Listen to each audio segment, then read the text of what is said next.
Olá, amigos e amigas que acompanham o canal do Luiz Ademar, grande abraço a todos.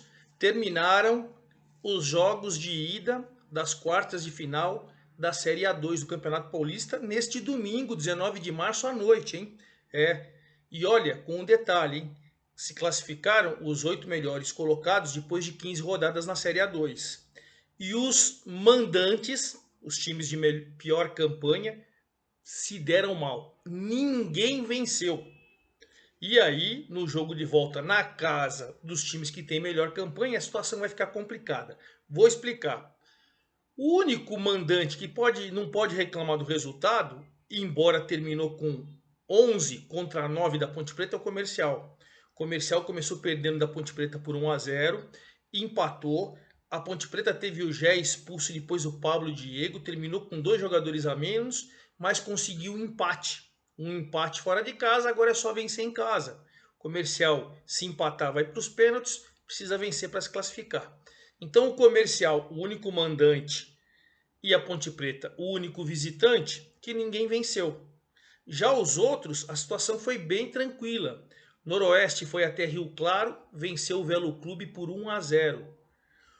Neste domingo, o Novo Horizontino veio até Barueri e também venceu por 1-0. Sábado pela manhã, o 15 Piracicaba foi até Santos e venceu a Portuguesa Santista por 2-1. Então vejam que os times que tinham melhor campanha e que agora voltarão no jogo de volta a atuar em casa diante da sua torcida estão com uma boa vantagem. Só isso, porque 2 resultados iguais a gente tem que lembrar que nós vamos para os pênaltis. Então, os jogos de volta acontecerão agora terça e quarta-feira. Terça-feira, em Novo Horizonte, 21 horas em Novo Horizonte, Noroeste, desculpa, terça-feira, 21 de março, 21 horas, em Bauru, Noroeste e Velo. Noroeste joga pelo empate, venceu em casa. O Velo precisa vencer pelo menos por 1 gol de diferença para levar para os pênaltis ou por 2 ou mais para se classificar. Na terça-feira, mais às 19 horas, em Campinas, estarei lá com o Jorge Vinícius, a gente transmitindo pelo grupo Tati, Ponte Preta e Comercial. Empate no primeiro jogo, novo empate, pênalti, quem vencer está classificado. Na quarta-feira, 18 horas, em Novo Horizonte, Novo Horizontino e Oeste. Novo Horizontino joga pelo empate para se classificar.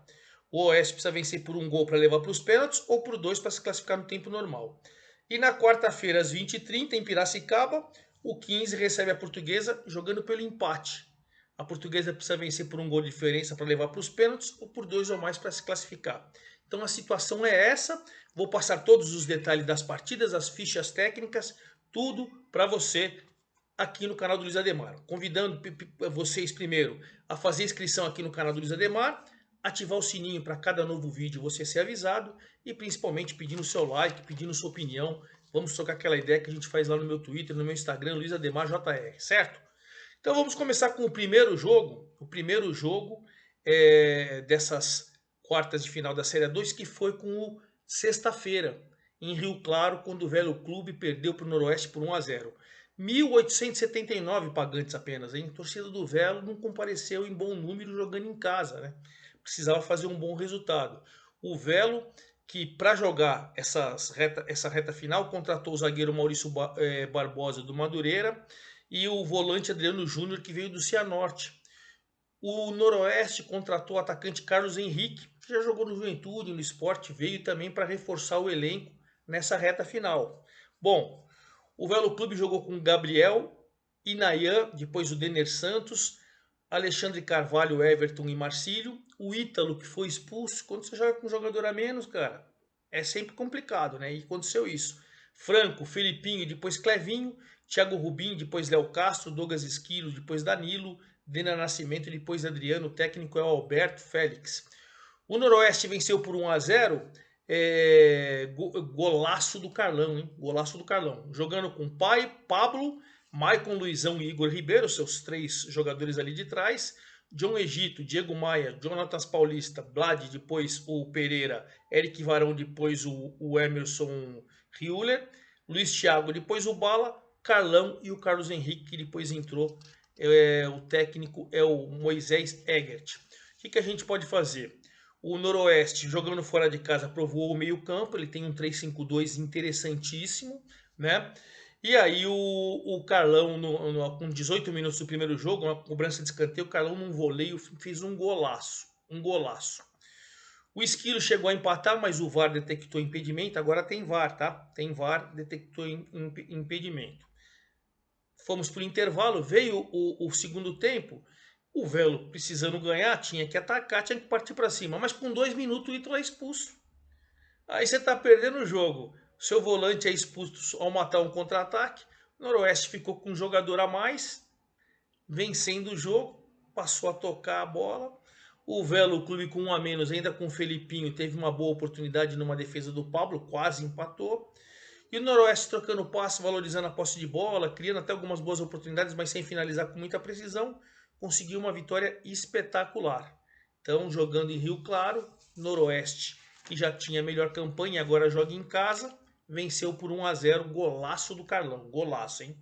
Então, só para a gente recapitular, agora o Noroeste vai jogar em casa. O Noroeste joga em casa terça-feira agora, dia 21, estou gravando o vídeo domingo à noite, dia 19, logo após o jogo do Oeste com o Novo Horizontino. Terça-feira, 21 de março, 21 horas, em Bauru, Noroeste e Velo. Noroeste joga pelo empate para chegar nas semifinais. O Velo precisa vencer por 1-0 para os pênaltis ou 2 para se classificar no tempo normal. Aí nós vamos para o jogo do sábado pela manhã, assistir pela TV Cultura. Portuguesa Santista 1, 15 Piracicaba 2. Enquanto o 15 cresceu vertiginosamente na reta final da primeira fase e já estreou vencendo nesse quadrangular, né, quer dizer, nas quartas de final, a Portuguesa foi caindo, inacreditavelmente, hein? Inacreditavelmente. Bom, o 15, que na primeira fase tinha feito 1-0, logo agora, né, nessa reta, quando a Portuguesa caiu, o 15 chegou a vencer, tinha vencido 1-0 a Portuguesa Santista. Pois bem, o torcedor da Portuguesa Santista compareceu em grande número, foi sua melhor renda, 3.705 pagantes. A Portuguesa Santista do meu amigo Sérgio Guedes jogou com Leandro, Lucas Lopes, Brumates, Lucas Cunha e Caio Ribeiro, Nonato, depois Vinícius Andrade, Judá, depois Garré, Carlos Alberto. O Garré, aliás, foi contratado para essa fase.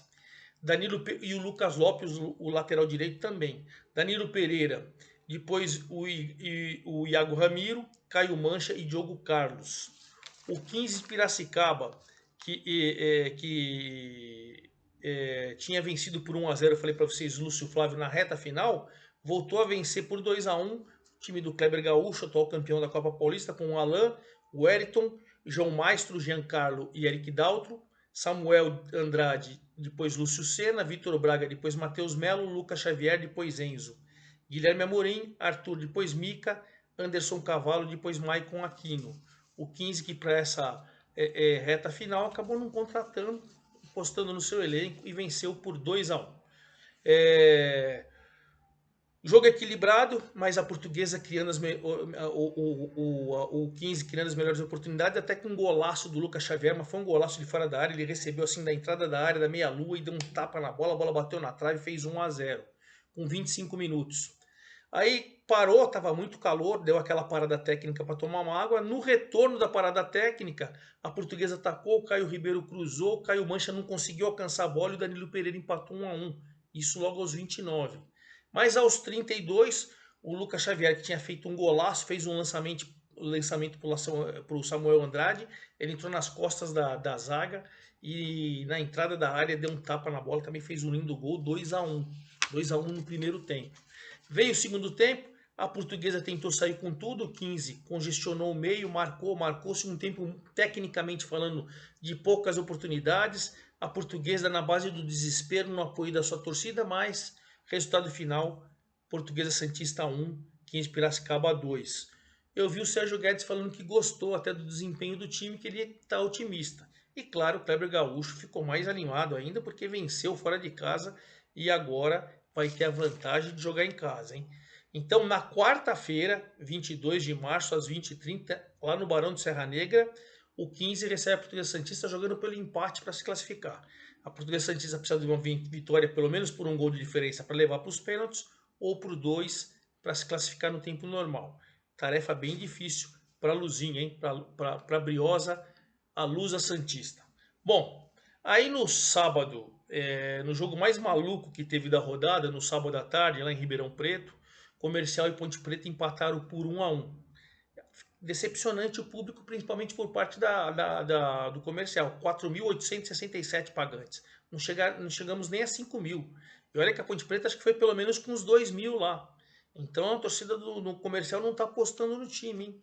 Uma pena que não está apostando no time do Roberval Davino, que teve próximo da vitória. Teve próximo da vitória, porque o jogo foi um no primeiro tempo e outro completamente no segundo tempo. Deixa eu só passar para vocês as escalações. O Comercial jogou com o Matheus Almeida, aí foi com 3 zagueiros. Luiz Eduardo, Thiago Moura e Hilário. Depois o Lineker entrou no lugar do Thiago Moura. Luiz Roberto, Romário, depois Túlio, Pitbull, depois o Luqueta, Vitor Ceará, que foi contratado para essa reta final, depois o Cadu Baroni e Boré. Wendel Alex, Adriano Luiz, depois o Alain Mineiro, Roberval Davino. Aliás, o Alain Mineiro jogou mal, viu? Entrou mal no jogo demais. A Ponte Preta, o filho, o Guilherme dos Anjos, que ficou no banco de reservas, o Hélio dos Anjos, o treinador estava suspenso. Jogou com Kaique França, o Everton, depois Filipinho, Matheus Silva, Fábio Sanches, Giancarlo, depois Guipira, Leonaldo, depois Luiz Felipe, Felipe Amaral, depois Ramon Carvalho, Matheus Jesus, que jogou uma barbaridade de novo, Elvis, que jogou bem também, depois Júnior Tavares, Pablo Diego expulso, não vai estar no jogo de volta, Gé expulso, não vai estar no jogo de volta.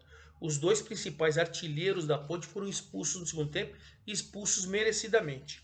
Bom, vamos lá. A Ponte Preta começou em cima, né?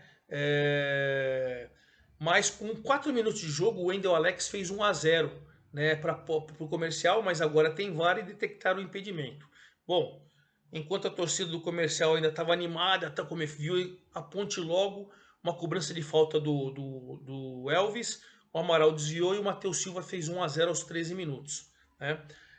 O Comercial sentiu um pouco o drama, o Elias cobrando falta e o Matheus Jesus acabou acertando a trave, quase a Ponte fez 2-0. E depois, aos 36, o zagueiro Thiago Moura deu uma paulada de longe e meteu a bola na trave. Terminou o primeiro tempo 1-0 para a Ponte. Veio o segundo tempo já com um time um pouco mais ofensivo, o Roberval mexeu, o Gé deu uma solada no Thiago Moura e foi expulso com 2 minutos de jogo, 2 minutos do segundo tempo. Aí depois ficou em cima, o Comercial ficou em cima, até que teve um pênalti, né, numa cobrança de falta do Alain Mineiro, o Pablo Diego meteu a mão na bola, pênalti.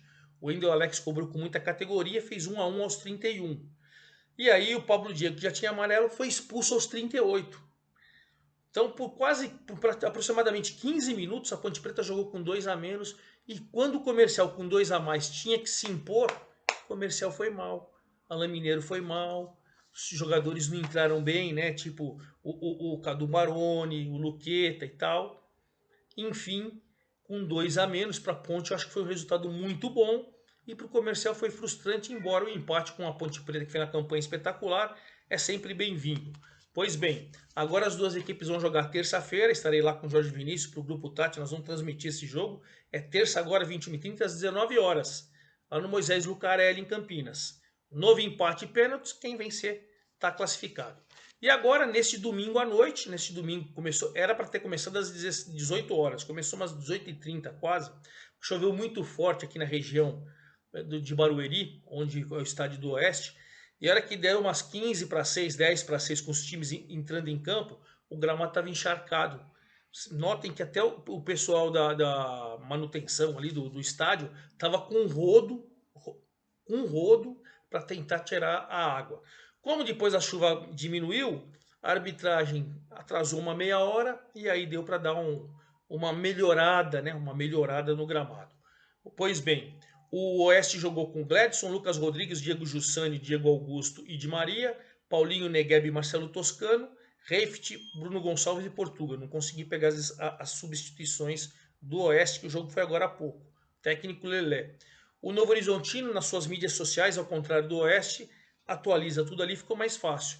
Jogou com Jorgemi, William Lepo, César Martins, Renato Palme e Bruno Silva. Depois entrou o Léo Baiano, Giovanni, Rômulo, Ailon. Depois entrou o Bruno Costa, Léo Tocantins, Ronaldo, depois o Renan Gorni, Roberto, depois o Heverson, técnico Eduardo Batista. O Ailon que fez o gol aos 5 do segundo tempo.